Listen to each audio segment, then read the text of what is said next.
في جنة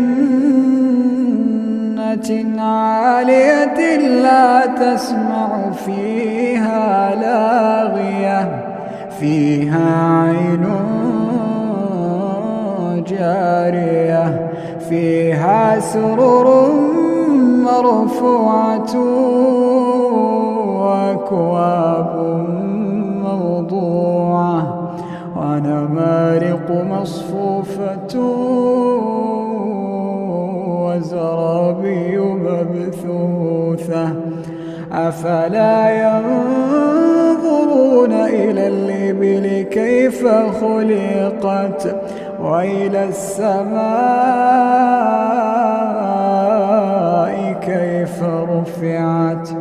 وإلى الجبال كيف نصبت وإلى الأرض كيف سطحت فذكر